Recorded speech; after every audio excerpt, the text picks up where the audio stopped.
We're going to be talking about Kingdom Hearts' most hated level. Everyone is going to have their own take on which levels are the best and which levels are the worst, since every Kingdom Hearts level, or world rather, is built with something different in mind. Many people don't like the Atlantica level in Kingdom Hearts 1 because of how awkward the swimming controls are, while others might not enjoy having to go to the 100-acre woods to spend time with Pooh by playing mini-games. Then of course some might hate the Caribbean because of how much sailing is required to get around. Or potentially they're tired of Olympus Coliseum because it's appeared in almost every game in the series. The point is that everyone has their own level in which they have their own beef. But the level I'm talking about is disliked for an entirely different reason. When they say too much of something isn't good for you, this is exactly what they meant. But before I get into it, let me know your least favorite world in the Kingdom Hearts series. It could be from any game in the series, but overall a world that just makes your stomach turn every time you arrive there. A world that you just can't wait to get out of and continue enjoying yourself with the game. And while you're down there, please be sure to hit that like button, as it helps out the channel in a big way and prevents our least favorite worlds from ever returning. In general, this world has been pretty common in the Kingdom Hearts series, as it debuted in the very first entry with a strong start. And the world we're going to be discussing today is Agrabah. Here you were able to team up with Aladdin and work together to save Princess Jasmine. You were able to navigate through the busy streets of Agrabah, jumping across building to building, uncovering treasure, and coming across hidden pathways, while also jumping over into the labyrinth that is the Cave of Wonders, a giant location with underground riverways, trapdoors, and tons of goodies to collect. It's one of the biggest worlds in the game and began our long relationship with Aladdin. Agrabah again returns in Kingdom Hearts Chain of Memories, as the point of that game was to go through all of the older worlds from the previous entry, with a abridged story more so to just help us get deeper within the castle. In general, all of these worlds in this game have a lot of its character removed in favor of these diorama rooms that you can customize, so most of them are pretty similar to one another. Still, nothing too crazy about this version of Agrabah.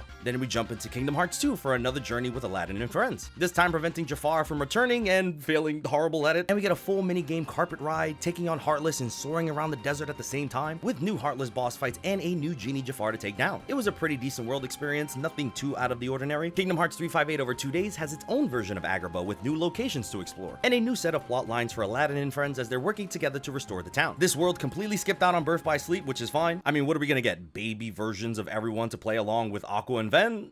Yeah, no. And Kingdom Hearts Recoded is another retelling similar to Kingdom Hearts 1, as the story goes to the same locations, only this time with special bug sectors to have to deal with. And this was the last time Agrabah has ever appeared in a mainline Kingdom Hearts game. In general, a lot of these Agrabah world visits range from decent to great depending on who you're asking. There's a good mixture of interesting level design, bosses, and fun character interactions between everyone. Many would look at this world as a pretty normal run-of-the-mill Kingdom Hearts location. But the real grief of Agrabah comes in its most recent form in the Kingdom Hearts series, as I've never seen the attitude towards a world turn around so much like this. So while Agrabah has never showed up on a bigger Kingdom Hearts game again, it did become one of the most prevalent locations in the series' mobile title, Union Cross, as Kingdom Hearts Union Cross brings back a handful of older worlds for players to visit to collect Lux. These areas consist of returning worlds like Wonderland, Olympus Coliseum, Beast Castle, Agrabah, and a few more. With Kingdom Hearts Union Cross being a phone game, the story was incomplete upon release. Rather, they would reveal new information throughout updates every few months or so. The game was released back in 2016 worldwide on mobile devices and would be our main source of Kingdom Hearts information for a while. This was around the time when Kingdom Hearts 3 was in the middle of development and everyone was looking forward to that. But developmental notes about that game was so very low at that time, and we were clinging for any little bit of Kingdom Hearts information to hold us down while they cooked the next big game. And our main source was from this phone game, which dealt with its own unique story, talking about Keyblade wielders from the ancient past and how they connect with our heroes today. And the story of Kingdom Hearts Union Cross is one of the most riveting tales in the entire series. Although at the time, back in 2016, we were waiting to see where the plot would unfold. And like I said, it would often be months between updates. So we were always waiting to see what happened next. And that's where our hate from Agrabah starts to form. The biggest issue with Agrabah and Kingdom Hearts Union Cross is the abundance of missions that take place in this world. In total, there are 979 story missions in the game, missions that you'll need to complete in order to push the story forward. And these all take place throughout a variety of different worlds. So I went through the liberty of counting how many missions take place in each world, and you'll see how clearly of an issue this has become. The least amount of world visits goes to the Enchanted Dominion with 55 missions. Then right after that is the Castle of Dreams with 64 missions in total. Just behind that is going to be Beast Castle with 70 missions to get through. Olympus Coliseum just has one more mission, bringing it up to 71 missions in total. And Wonderland is one of the earlier worlds in the game with 90 missions to clear. Then we get to the new Wreck-It Ralph world, which has been broken up into different locations from Game Central Station, Sugar Rush, the Cybuck sector, and Nicelands, totaling up to 105 missions. I mean, it makes sense for this one to have so many missions since it's unique to this Kingdom Hearts game alone. Right after that is Dwarf Woodlands, another early world with 111 missions, and Agrabah is the Disney world with the most amount of visits, with a grand total of 180 missions throughout this area. The only other world to have more missions than Agrabah is Daybreak Town, which makes sense, considering this is the main location where all the plot takes place in Union Cross, with a total of 233 missions. Daybreak Town has a lot more to offer in terms of lore and content than Agrabah, and it only has about 53 more missions to get through. Now, what do you do in Agrabah when you're out there all of this time? The most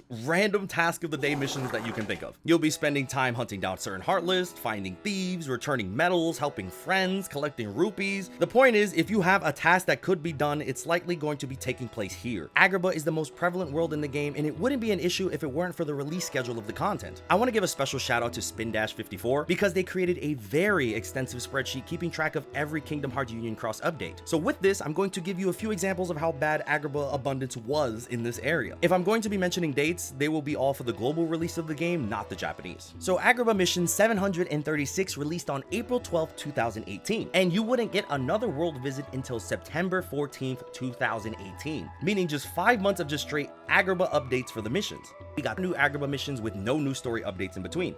Then there's March 9th, 2017, giving us another small chunk of 14 missions with no lore, only to be followed up with another Agrabah update with 14 more missions a month later.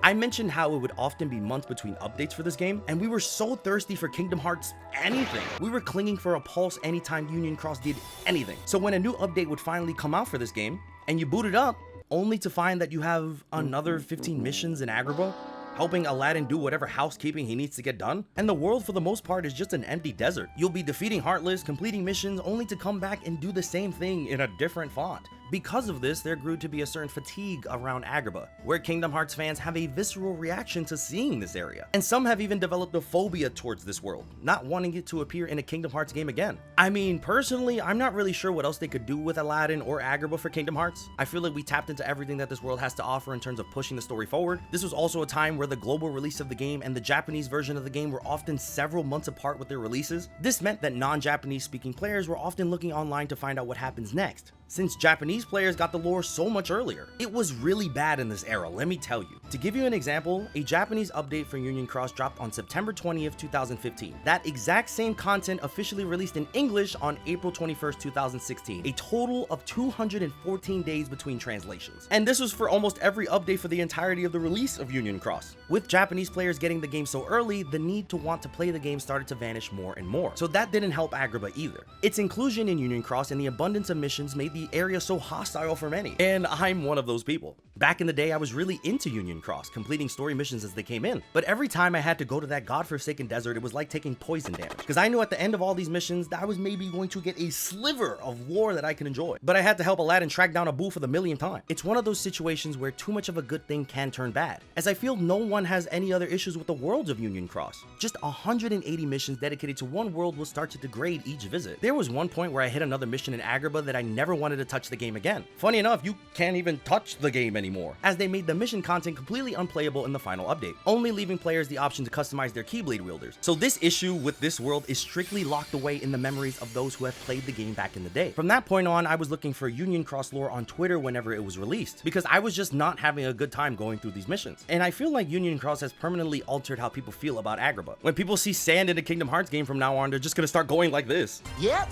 guess I'm Oogly-goo!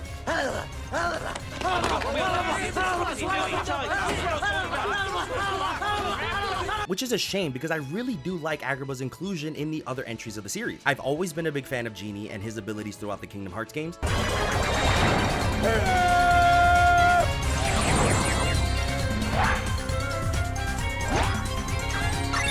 And Jasmine is one of my favorite Disney princesses, so seeing her was always nice. But I can totally understand and respect why players might not ever want to come here again. I just feel like this world has run its course, and I just think there are better desert Disney properties to choose from. Who knows, maybe Tatooine from Star Wars will be our new desert location for Kingdom Hearts games. Then the next Kingdom Hearts mobile game can run that world into the ground, and the cycle can begin anew. With the combination of spotty updates and overabundance of missions and a whole lot of nothing to do with them, Agrabah has grown to become one of Kingdom Hearts' most hated levels. But of course, let me know what you guys think about this visit. Am I being too harsh on Agrabah? Is this actually one of your favorite world visits in the series? I mean, like I said, I do like the other ones, but this one right here, I never want to see again. Thank you all so much for watching. Please be sure to comment, like, subscribe, and stay awesome.